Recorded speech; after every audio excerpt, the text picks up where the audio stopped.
안녕하십니까. 10년의 부자의 작은 부자입니다. 참 더운 여름이네요. 저는 이번 주죠. 이번 주 회사 일이 좀 피곤해서 그런지 약간 몸살기가 좀 있는 것 같아요. 지금 너무 더워서 에어컨을 켜고 있는데 이 바람이 지금 살에 닿으면 좀 이제 몸이 따갑고 좀 아픈 그런 상황이에요.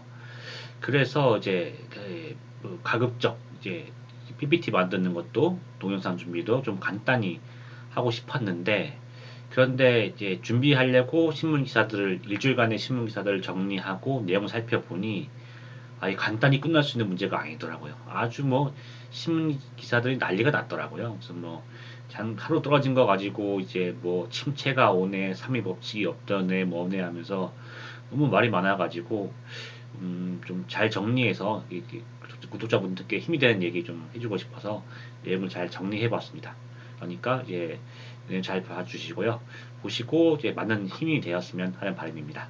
그러면 이번 주 이제 매수매도 주식 시작하도록 하겠습니다. 말씀드렸던 것처럼 이제 시장 전망을 좀 인트로에서 얘기해야 돼가지고 이번 주는 인트로가 좀 길 것 같습니다.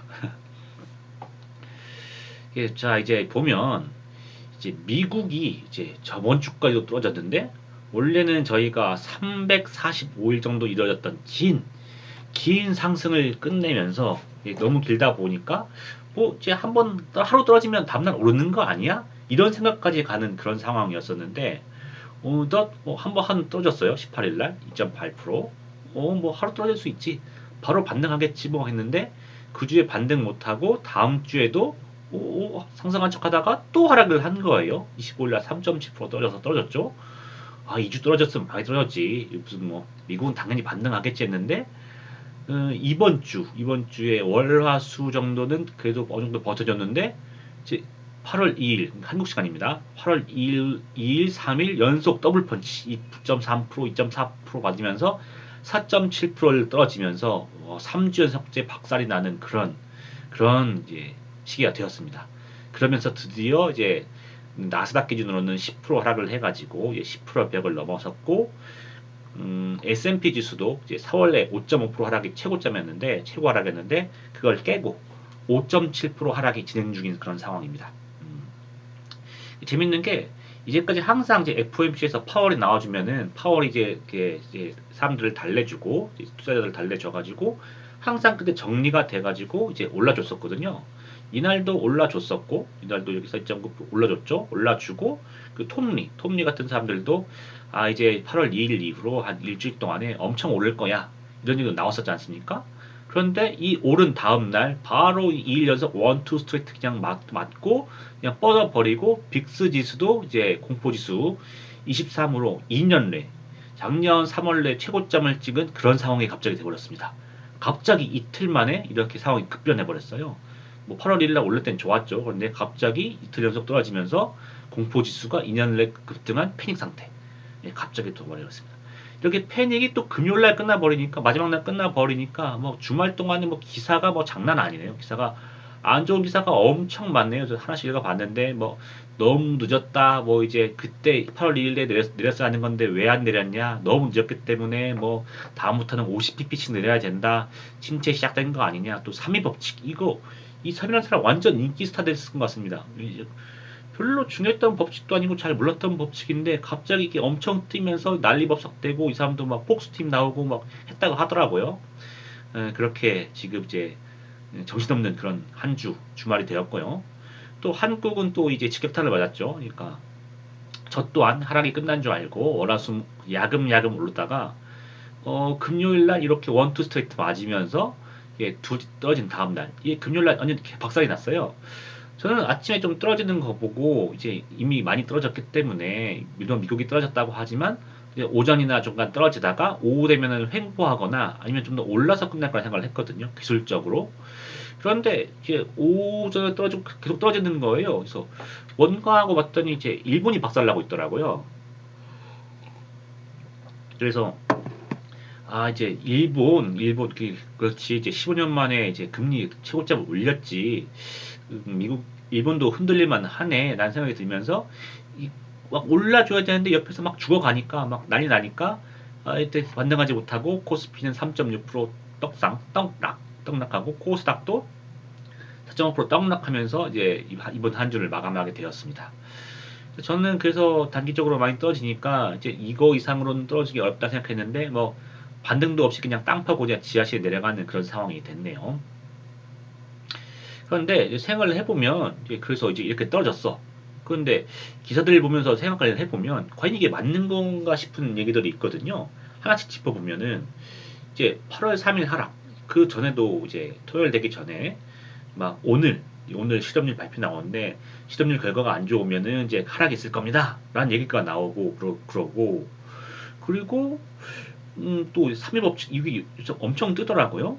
그런데 보면은 이제 침착하게 잘 생각해 보면 자 이제 실업률 때문에 8월 3일 날 떨어졌다. 제가 볼 때는 요때 이 실업률 때문에 떨어졌기보다는 이제 일본이 이제 15년 만에 이제 가장 큰 금리 인상이 되었죠. 가장 높은 금리가 되었습니다. 사실상 주식시장에서 변동성을 되게 무서워하고 새로운 상황을 되게 무서워하는데 15년 내 터진 새로운 상황이 지금 일본에 닥친 거죠. 그러니까 7월 31일 날에서 이제 터졌고 여기서 어떻게 대응할지 모르다가 이제 미국에서 딱 떨어져 주니까 하락하기 시작하면서 이게 쭉 떨어졌다. 이렇게 생각을 하고 싶거든요. 이렇게 생각하니까 일본에서 이렇게 크게 떨어졌어요. 이 떨어진 거 영향 때문에 미국이 8월 3일 떨어진 게 아닐까라고 저는 생각을 합니다. 뭐 실업률이라고 하지만 사실상 실업률 저희가 이제까지 뭐 저도 매일 그 김윤석 기자의 월스트리트 나오라던가 기사를 보는데 항상 이제까지 저희가 중시 여겼던 지표들은 무슨 PMI, 무슨 인플레이션 때문에 생산자 지수 이런 것 같은 걸 봤었지 않습니까? 근데 근래 들어서 실업률 얘기가 나오면서 이게 엄청 이게 뭐 신경 쓰는 지수가 됐는데 이거 실업률 지표는 후행 지표 아닌가요? 그리고 지금까지 봤을 때는 실업률이 높을 때 상승이 시작되고 오히려 실업률이 낮을 때 하락이 시작되는 그런 거 아니었던가요? 그래서 들었던 거에서 정반대 얘기가 나오면서 뭐 실업률이 높기 때문에 경제 떨어지고 주식이 떨어질 거라는 그런 반대. 지금까지 후행 지표라고 해왔었는데 갑자기 반대되는 얘기가 갑자기 요새 득세를 하고 있는 그런 상황이 되었습니다. 그리고 보면 제가 생각하기에는 만약에 저희가 올해 3월 정도에 지금 인플레이션이 여전히 심한 상태인데 지금 경기가 안 좋아요. 그러면 이거 금리 낮추고 싶은데 이건 인플레가 안 잡혔으니까 이런 때 어떻게 하지? 이런 상황이 되면 되게 큰 위기가 됐을 것 같아요. 사실 저도 그런 걸 고려해가지고 이럴 때 침체 왔을 때 많이 팔려고 뒷모습도 많이 가지고 있던 상황이 되었죠. 하지만 지금 이제 인플레이는 거의 잡혔죠. 그러니까 결승선이 코앞인데 그래서 다음 달이면 이제 막 금리나 하려고 하는데 이제 침체다. 침체가 되기에는 시간이 많이 부족하지 않나 생각이 드는데 침체 얘기가 이제까지 지난 2달 전인가요? 이제 윤유상 CIO가 나와가지고 올해 침체 없다. 거기서 모두가 동의했다라고 해가지고 침체 얘기는 거의 소멸 이렇게 된 것 하다가 죽은 침체가 갑자기 이제 하락했다고 해서 튀어나와가지고 다시 또 이제 신문 기사를 도배하고 있게 되었습니다. 또 재밌는 거는 또 이렇게 떨어지고 경기 안 좋으니까 늦어버렸어. 이미 이런 실업률을 높아지는 것을 막기 위해서 이게 진작에 지금 인하하셨었는데 너무 늦었어. 그러니까 다음번에는 50pp 두 개를 하나뿐만에 이제 인하해야 돼. 그리고 매번 FOMC 있을 때마다 계속 이제 하락해가지고 200pp 8번을 낮춰야 돼. 요런 기사도 나오더라고요.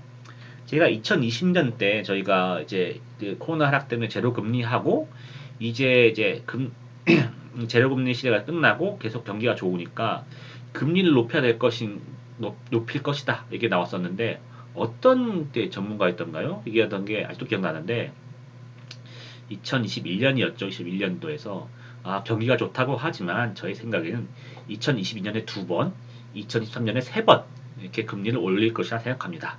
이런 개소리도 들은 적이 있었거든요. 지금 생각하면 그때 왔을 때 실제로는 뭐 한 번에 3번씩 올렸었죠. 그런 것처럼 요런 침체가 왔기 때문에 실업률 때문에 갑자기 2번을 내려야 되고 8번을 내려야 된다. 대단한 논리인 것 같습니다. 그래서 시카고 연행청재의 말을 다시 또 따왔는데 이제 어느 한 달의 데이터에서 과도하게 반응하고 싶지 않다. 그분도 한 달 데이터 본 다음에 두 번 내자고 말씀을 하시는 거예요. 참 대단한 전문가입니다. 예, 어그로는 잘 끄시는 것 같아요. 그리고 중앙은행은 안정적으로 움직여야 한다. 이렇게 뭐 이런 기자들이 어그로 끌 수는 있어요. 어그로 끌고 그걸로 해가지고 조회수를 따먹거나 아니면 기사를 많이 클릭하게 할 수는 있죠. 하지만 중앙은행은 이렇게 뭐 조회수 장사하는 것도 아니고 정말로 이제 물가 안정이라든가 고용 창출에서 중요한 부분을 하기 때문에 안정적으로 움직여야 한다. 그렇기 때문에 이런 가능성도 저는 없다고 보고요. 그래서 보면 음, 아마 구멍이 생각해 보면 일본이 침체 때문에, 그러니까 15년에 벌어진 새로운 사건 때문에 그리고 일본이 그동안 많이 올랐지 않습니까? 그래서 이거에 대한 조정이 나오는 거는 인정을 해야 될 것 같아요. 5%에서 7% 정도 갑자기 큰 하락이 하루 있었었는데, 이런 조정 때문에 단기 여파로 하락하게 된 거지. 그리고 이런 일본이 하락했다고 하더라도 사실상 0.5%는 그렇게 높은 금리가 아니라고 보이니까 결국 이런 상황에 적응하게 되면은 다시 또 안정을 찾을 거라 생각을 하거든요. 그래서 대세를 바꿀 수 있는, 그러니까 이제까지 상승을 움직였다면 갑자기 하락으로 뒤집을 만한 그런 상황으로는 보이지 않습니다. 조정 정도로 끝날 것 같고요. 그리고 말씀드렸듯이 인플레가 안 잡히고 있는 상황에서 경기가 하락했으면 이제 그 금리를 낮추지도 못하고 이게 참 진퇴양난의 상황이 올 것인데, 인플레가 거의 잡히고 있는 상황이지 않습니까? 그렇기 때문에 이제 당장 다음 달에도 이제 금리 인하를 할 수 있고, 좀 더 필요하다면은 두 달 뒤, 석 달 뒤에도 다시 또 금리 인하가 가능한 상황이지 않습니까? 그래서 이제 금리 인하가 곧 보이는 상황이기 때문에 이러한 것을 좀 너무 크게 이것 때문에 침체가 온다고 하기에는 좀 늦은 것이 아닌가. 그리고 오히려 이런 좀 흔들리는 데이터들이 결국은 이제 인하의 근거 지표로 볼 수 있어서, 그렇기 때문에 금리 인하가 더 확실시 되니까, 그래서 오히려 더 좋은 뉴스로 받아들일 수 있는 것이 아닌가, 이런 생각이 또 들었습니다. 그리고 S&P 10%라는 사실상 거의 매년 있는 일이죠. 없는 해가 오히려 더 흔한데, 아직까지도 올해는 이제 그런 하락이 없는 그런 기간이죠. 여러분도 이제 기사에서 보면은 엄청 흔들리고 되게 큰 하락이 있는 것 같지만, 제가 또 이제 따져 보니까 S&P는 지금 5.7% 하락한 상황에 불과합니다. 지금 5.5% 이제 올해의 최고 하락을 겨우 넘은 수치이고, 평균적인 10% 하락에 비교하면 여전히 지금 얕은 조정에 불과한 건데, 일단 5%의 조정과 흔들림 때문에 갑자기 이제 50pp를 한 번에 낮춰야 한다, 늦었다, 이런 얘기하기는 좀 지나친 분이 아닌가 생각이 또 들고 듭니다. 그리고 저희가 이렇게 주식 매수를 할 때 높은 빅스 지수 이런 거 대보면은 빅스 지수가 높아? 하면 매수 기회로 보고 좀 살려고 하거든요. 이 높은 빅스 지수 2023년 3월 이후에 최고인 거고, 또 채권 금리가 많이 하락했다는 거, 갑작스런 채권 금리 하락, 그리고 이거 많은 전문가들께서 하락을 우려한다는 거, 이런 세 가지 사항 모두 다 상승을 알리는 게 그런 데이터들이거든요. 그때 이런 데이터가 쌓여서 오히려 지금은 하락을 걱정해서 지금 그 현금을 보유하고 지금 우리 시장에서 도망쳐 나올 때가 아니라, 뭐 트레이딩 하시는 분들은 어차피 올라갈 때만 베팅하니까 나오시는 건 이해할 수 있는데, 뭐 장기적인 관점에서 저점 매수하는 사람들은, 저 같은 사람들은 이럴 때 좀 주의 깊게 살펴가지고 좋은 주식들을 많이 담아둘 수 있는 그런 시기가 아닌가 싶습니다. 그래서 저는 더 생각을 해보면 지금 상황이 이제 일반적으로 저희가 10% 상당의 조정이 있었고, 나중에서 그 10% 조정이 그때 왜 있었지라고 생각해보면 그냥 조정은 있는 거예요. 오르다 보면 있는 거고, 제가 볼 때는 이 조정도, 지금의 하락도 몇 년 지나서 봤을 때는 그때 그냥 시절이 그냥 조정 나올 때 돼서 흔들었던 거야. 뭐 특별한 이벤트가 없는, 그냥 조정하고 끝나고 올라가는 그런 특별하지 않은 다른 일반적인 10%의 조정과 비교해서 차별점이 없는 그런 일반적인 조정이라고 저는 보고 있거든요. 여전히 5.7% 하락에 불과하기 때문에 여전히 저는 짧고 얕은 하락이 될 거라고 기존의 생각을 고수하려고 하고 있습니다. 그래서 이 짧다는 것 자체가 사실상 이제 지금 당장 끝난다는 게 아니라 사실 3개월도 보면 짧다고 볼 수 있거든요. 그래서 좀 더 구체적으로 얘기하자면은 길어봐야 10월에 끝날 하락. 여러 가지 경우의 수가 있겠지만, 제가 볼 때는 이 지금 하락한 것이 곧 바로 끝나고 그 횡보하다가 뭐 상승할 수도 있고 떨어질 수도 있어요. 그러다가 어쨌든 이런 하락의 국면이 10월이면 끝날 것. 예, 단기 상승과 하락을 반복하다가 예, 길어봐야 10월이면 예, 끝날 하락이라고 저는 보고 있고, 이 조정의 폭도 무슨 10월이라는 계절적 안 좋은 점도 있지만 이것까지 포함해서 결국에는 이제 금리 인하는 카드를 치고 있기 때문에, 그리고 대선이기 때문에, 그리고 이제까지 바이든 민주당 쪽에서도 돈을 엄청 풀었었는데 막판에 지금 이제 와서 침체가 나와버리고 이제 하락에다 떨어져 버리면은 이제까지 돈 쏟아부은 의미가 없지 않습니까? 그렇기 때문에 더더욱 돈을 더 풀 거라 생각을 하거든요. 그렇기 때문에 지금 상황에서 만약에 지금이 3월에 터졌으면은 그때는 좀 다를 수 있었겠지만 지금은 8월이기 때문에 지금 기준으로 봤을 때는 이제 20% 이상 나스닥 기준으로 해서 20% 이상의 하락은 좀 어렵지 않을까 저는 생각을 하고 있습니다. 근데 그 만약 아니라 하더라도 나스닥이 20% 이상 하락이 나오면 저는 되게 고마울 것 같아요. 저는 그래서 결국에는 이제 이런 나스닥 같은 경우는 금리에 민감하니까 금리를 두세 번 내리면 해결될 문제거든요. 그리고 이것 때문에 뭐 인플레가 발생한다고 해도 그건 차후의 문제인 거니까 해결될 문제고, 현재 가격을 회복한다 보면은 이런 이제 잠깐의 단기 하락에서 사두면 나중에 돈이 되지 않습니까? 그렇기 때문에 20% 하락이 안 나올 거라 생각하지만 나온다고 하더라도 굉장히 감사하면서 TQQQ를 많이 모으게 것 같습니다. 실제로 저도 이렇게 많이 떨어지게 되면 TQQQ 1000만 원 이상 매수하려고 생각을 하고 있습니다. 그래서 저는 지금 단계에서도 괜찮은 주식은 매수할 때라고 보고 있고 매수를 하고 있고, 하락은 좀 단기적으로 끝날 것 같고 끝나기 때문에, 그리고 상승하면 또 사면 되니까 인버스도 많이 팔았고 지수는 상승에 베팅을 하고 있는 그런 상황입니다. 지금 당장 올라서 이제 10월의 계절성을 무시한다는 뜻이 아니고, 물론 10월까지 흔들릴 거라고 봐요. 10월에 안 좋은 계절성이기 때문에 10월까지 흔들리지만 단기 하락이 끝나고 계속 변동이 있기 때문에 이 변동에서 계속 사고 팔고 하려고 상승 지수도 좀 사둬서 진행을 하려고 하고 있습니다. 요 부분은 제가 매수 매도 주식이랑 향후 계획에서도 조금 더 언급을 할게요. 몸살 기운이 있었었는데 그래도 이제 방송하고 하고 싶은 말 전하니까 좀 힘이 나네요. 그래서 여러분도 들으셔가지고 이제 좀 힘이 되는 그런 메시지였으면 바랍니다. 그리고 항상 이제 그 인트로 끝나고 넘어가기 전에 말씀드리는 거, 새로 구독해 주신 분들 되게 감사하고, 여러분들이 좀 더 길게 볼 수 있는 방송, 그리고 듣고 좀 도움이 될 수 있는 방송 만들기 위해서 열심히 노력하도록 하겠습니다. 그러면 자, 다음으로 지난주에 계획을 보도록 하겠습니다. 자, 지난주에 저는 이제 사실 저도 이제 지난주면은 단기 하락은 끝날 거라고 생각을 했어요. 그냥 8월 1일 FMC도 있으니까 FMC까지는 좀 이제 약간 그래도 어떻게 모르니까는 횡보하면서 조금씩 오를 수는 있어요. FMC가 끝나고 쑥 오르면서 끝날 거라고 생각을 했거든요. 그런데 상방으로 움직이지 않을까 생각했는데 네, 하방으로 움직였죠. 그래서 이렇게 또 인버스를 계속 팔다가 이렇게 떨어지니까 더 많이 팔았죠. 그러면서 인버스 매수는 안 되고 그냥 대량 매도가 되었습니다. 그래서 5,500만 원까지 있었었는데 거의 다 팔아서 지금은 한 잔여 750만 원 정도가 있고 수익 한 300만 원 정도 실현을 한 상태입니다.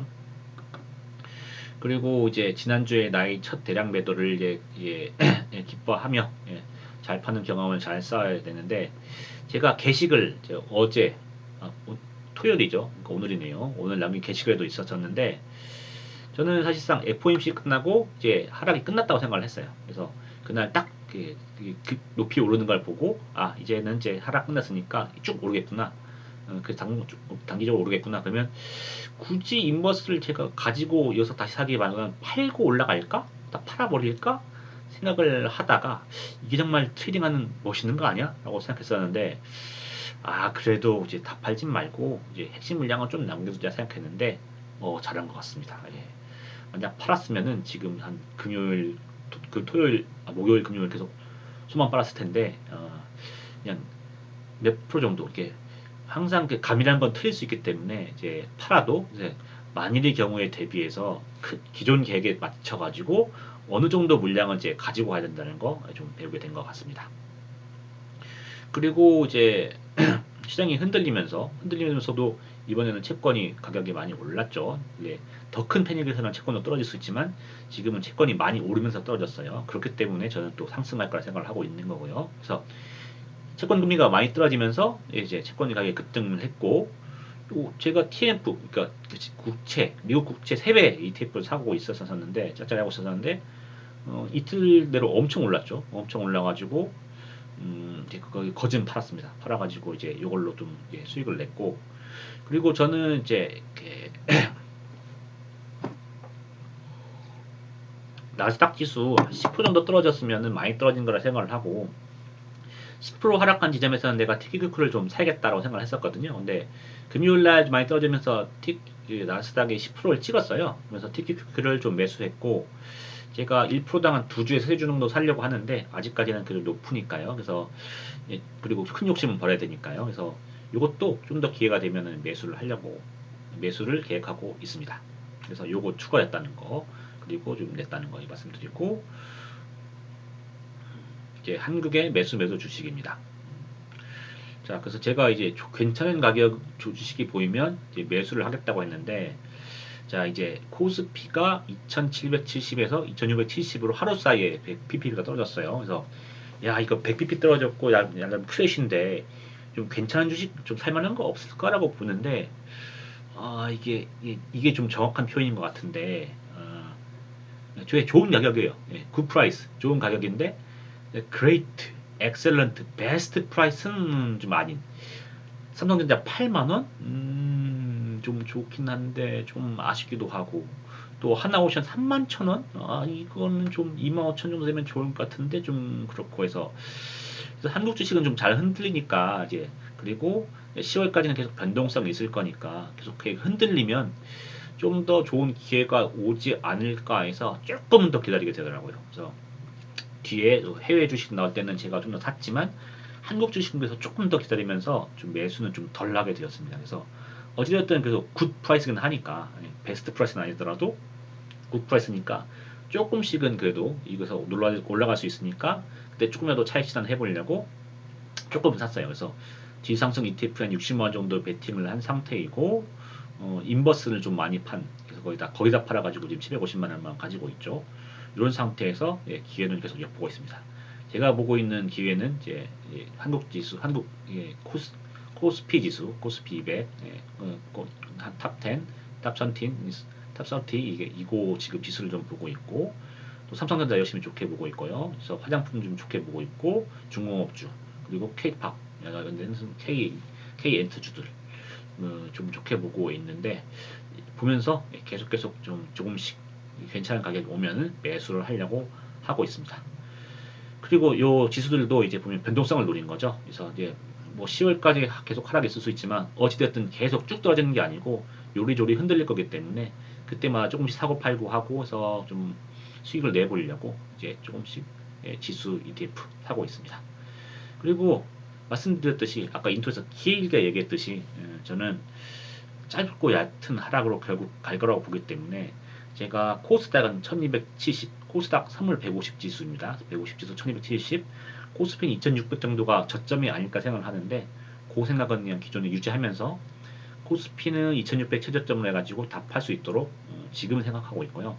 상황 봐서 매도량은 좀 조절을 할 수 있도록 하겠습니다.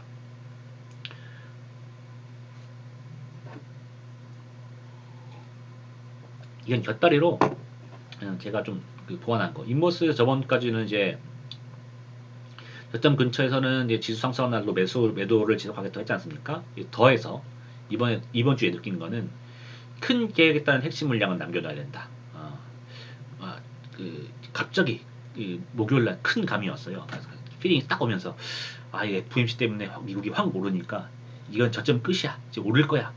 그럼 어차피 오를 거니까 미모스 다 팔아버릴까? 하다가 다음 판 다 이기는 사람이 들더라고. 야, 이 만일이라는 것이 그때 야 설마 떨어지겠었는데 그 설마가 나오더라고요. 그러니까는 혹시나 이제 그런 상황이 발생했을 때 지금 가슴이 많이 아플 수 있으니까 핵심 물량만큼은 기존 계획대로 가져가는 게 낫겠다는 생각이 들었습니다. 그게 10% 이상 될지는 그거는 이제 상황마다 좀 더 경험해 보면서 제가 정하면 될 거고요. 그리고 이제 미국, 홍콩, 일본 해외 주식인데요. 전 이번 주 동안 일주일 동안 1,100만 정도 좀 사게 된 것 같은데 이제 어떤 거 샀나 좀 말씀을 드리고 뒷장에서 설명을 드리면 일단 TF는 많이 팔았죠. 거의 있는 거 많이 팔아서 거의 수익을 실현해가지고 계속 짤짤이 하면서 한 2, 300만 원으로 짤짤이 썼었는데 그 25만 원 정도 벌었었는데 이번 한 주만 28만 원 벌어가지고 지금 한 200, 300만 원 돌렸었는데 몇, 한 두 달? 한두 달 사이에 거의 50만 원이라는 큰 용돈을 벌고 있습니다. 그래서 그리고 YIN은 약간 작전을 바꿔가지고 너무 저점이라서 지금은 이제 팔기 좀 아깝다고 생각이 들어가지고 그냥 거의 매수만 하고 있어요. 매수만 해가지고 요거는 좀 이제 변동성이 좀 풀려가지고 좀 올랐을 때 그때 좀 많이 팔려고 하고 있습니다. 그래가지고 450만 정도까지 매입량을 늘려놓은 상태인 거고 요것도 계속 이 상태에서 행보하거나 떨어지면 좀 더 매입을 많이 하려고 하고 있습니다.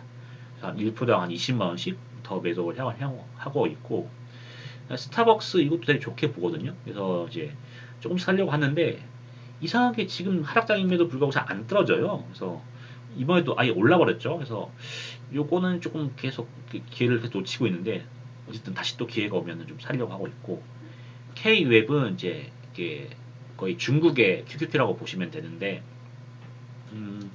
이게 좀 잘 올라요. 이게 잘 올라고 괜찮은 주식이라서 물론 YI는 세배 주식이니까 더 잘 오르겠지만 그래도 K앱도 좀 좋아하기 때문에 좀 미국 장기적으로 중국 인터넷 주식들을 잘 될 거라 생각을 하고 있기 때문에 왜냐면은 중국은 물건이 싸니까 알리라던가 징동 그다음에 핑도 이런 게 잘 나갈 수 있으니까 그걸 포함하고 있는 K앱 괜찮게 보고 있어서 이건 여전히 매수를 하고 있습니다.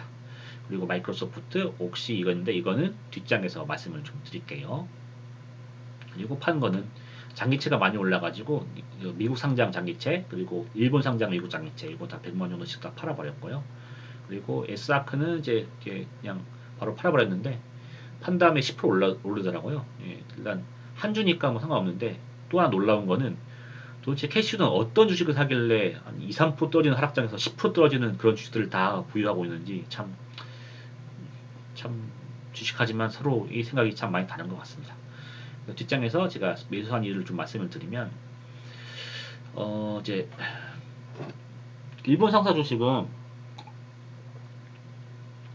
오렌 버핏이 생일이 1930년 8월 30일입니다. 1930년. 와, 진짜 옛날 사람입니다. 저희 아버지가 더 훨씬 더 선배시죠. 30년 8월 30일이 오렌 버핏이 생일입니다. 생일인데 2020년 8월 30일 자기 생일 기념으로 어, 이런 투자자들을 위해서 투자 아이디로서 나 일본 상사 주식 샀다는 것을 오픈해 줬어요. 오픈해 줘가지고 저는 그때 생일에 오픈하길래 어떤 주식인지 봤는데 취향 저격인 주식인 거예요. 낮은 PER에다가 높은 배당 그리고 사람들이 잘 몰라.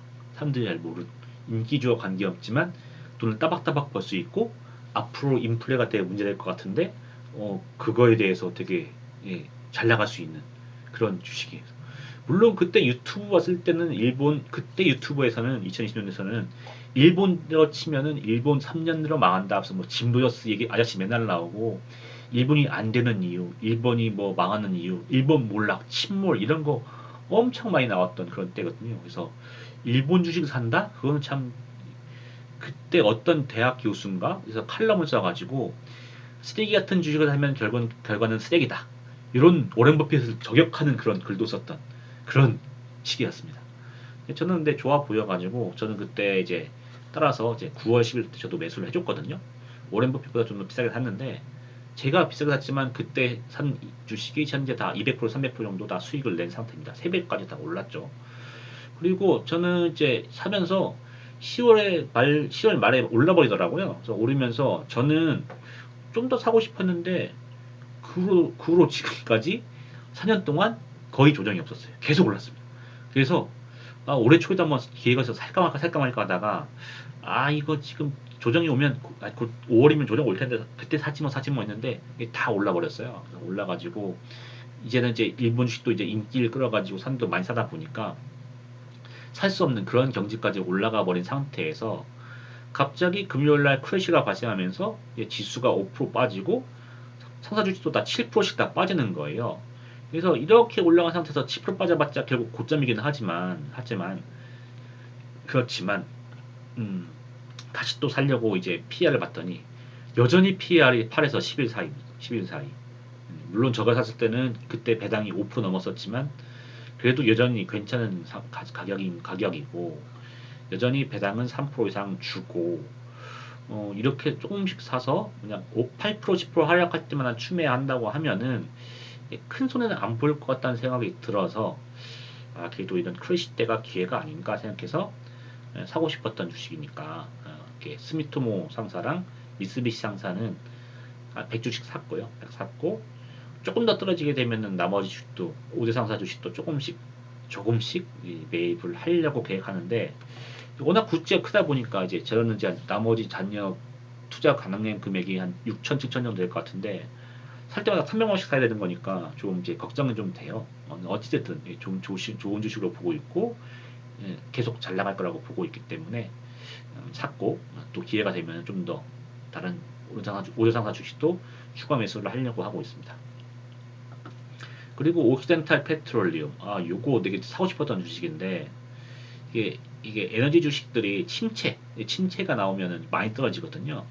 그러면 침체 나오면 많이 떨어지니까 그 많이 떨어질 때 사자고 생각해가지고 계속 매수를 밀어뒀던 그런 주식입니다. 근데 지금도 약간 침체가 아주 온 게 아니고 침체가 안 올 거라고 생각하기 때문에 이게 그러면 침체가 온다 하고 이제 내러티브가 있을 때 사야 되는데 그리고 지금 이란이랑 전쟁도 한다고 하니까 혹시나 그때 가서 기름값 올라버리면 또 타락이 끝나버리니까 지금 시점도 약간 비싼 것 같지만 좀 사야 되는 거 아닐까 해가지고 400만 원 정도 지금 매입을 하는 상태입니다. 그래가지고 정도 떨어지면은 조금씩 사가지고 지금 큰 계획으로서는 한 50달러까지만 떨어져 주면 그때 좀 여러 개 모아가지고 한 1000만 원 정도 들고 가려고 하고 있습니다. 전 이게 좋게 보이는 것이 일단 당분간은 지금 이제 인플레 문제가 없기 때문에 지금 지수가 인플레 문제는 거의 꺾였기 때문에 수면 위에 올라오지 않겠지만은 근데 금리 인하하고 또 트럼프가 된다고 하면 계속 관세 얘기가 나오지 않습니까? 그러면 분명 또 인플레 얘기가 또 나오게 될 거예요. 금리 낮출수록 이달 때마다 야 이거 인플레 다시 살아나는 거 아니야? 지금 심지어 관세도 높이는데 인플레 살아나는 거 아니야? 하면서 인플레를 주의 깊게 보면 이게 물가가 조금만 움직여도 과민 반응하게 됩니다. 그렇게 되면 야 이거 인플레 다시 문제되는 거 아니냐면서 이제 이런 기름 에너지주들도 많이 오를 수 있죠. 그래가지고 인플레 한창 오를 때 제가 옥센탈 페트롤이 많이지만은 그, CVX 그러니까 쉐브론이라든가 쉐브론 같은 것도 사서 이제 많이 올랐었죠. 그래서 이득을 봤던 기억이 있어가지고 에너지 주식은 그래서 좀 좋게 보고 있고 금리 인하에는 분명히 인플레가 다시 문제될 거기 때문에 에너지 좋게 보고 있고 이것도 사고 있지만 결국 다른 주식도 더 떨어지게 되면은 다른 에너지까지도 다 매입을 하려고 하고 있습니다. 그래가지고 페트로 차이나라던가 뭐 신흥구 이런 거 다시 또 매수를 하려고 계획하고 있습니다. 그리고 TQQQ 이거는 단기 조정으로 보고 있기 때문에 지금 와서 침체 30% 하락 뭐 나스닥 지수가 30% 빠진다? 이런 건 사실상 어려울 것 같고 빠진다 하더라도 금리 인하를 하기 때문에 그것은 단기간에 끝날 문제로 보이거든요. 그러면은 이럴 때일수록 이제 사두면 이제 바로 원래 가격을 회복하면은 이득이 되는 거니까 좀 괜찮게 보여가지고 다만 이게 세배 주식이기 때문에 너무 약간 높은 지점에서는 많이 사는 거 좀 지양해야 될 것 같고 그래서 지금 시점부터는 10% 떨어진 시점부터는 조금씩 매입을 더 해가면 손해 보지 않고 팔 수 있지 않을까. 결국 이걸로는 욕심을 내 가지고 돈 많이 벌려고 너무 높은 점에서 한꺼번에 많이 들어갔다가 손해 보는 것이 문제인 거고 그렇게만 하지 않으면은 크게 문제 안 될 거라고 보고 있거든요. 그래서 이제 욕심을 버리고 기회 때마다 조금씩 매수를 해가지고 수익을 실현해 보려고 하고 있습니다. 그리고 YINN이랑 KF 중국 이 주식들은 중국이 사실상 2019년 그때 미중 갈등 2019년 12월 정도에 합의가 됐었죠. 그때부터 코로나 때 잠깐 이제 중국 주식도 반짝한 적이 있었지만은 그 반짝했던 때를 제외하면 2019년 더 앞단에서는 이제 금융위기 전에 이제 그 중국 주식이 막 떴을 때 그때 이후로 계속 하락하고 있는 그런 상황인 거죠. 중국도 계속 경제가 발전하는데 지수는 계속 떨어지는 거죠. 그래서 이렇게 되면은 사실상 펀더멘탈이랑 이제 그 주식의 가격이 너무 저평가되는 그런 상황이 되는 거죠. 그래서 저평가된 상황에도 불구하고 사람들은 이제 언제 오를지 모르니까 오를 때 사지 뭐 이렇게 해서 매수 안 할 수 있는데 저는 그런 이렇게 단기에 급등하는 것을 이제 수익 내려고 하는 그 투자자보다는 장기 투자자니까 가격이 괜찮고 가치가 있으면 좀 사두는 스타일로 가려고 하니까 여전히 중국 주식은 좀 오를 것 같고 물론 앞으로도 계속 제재가 있을 거라고 하지만 그 제재도 너무 제재까지 감안한다고 하더라도 여전히 싸다고 보거든요. 그렇기 때문에 이거는 분명히 한 빚을 발할 때가 있을 거라고 생각해가지고 매수를 하고 있습니다. 그러면 설명이 다 됐죠? 라이너는 원래 샀던 거고 마이크로소프트는 좀 사고 싶었었는데 드디어 그때 한번 크래시가 딱 터지면서 하루 이제 장외에 400달러 떨어져가지고 396까지 갈 때가 있었어요. 그때 딱 사가지고 한 주는 지금 가지고 있습니다.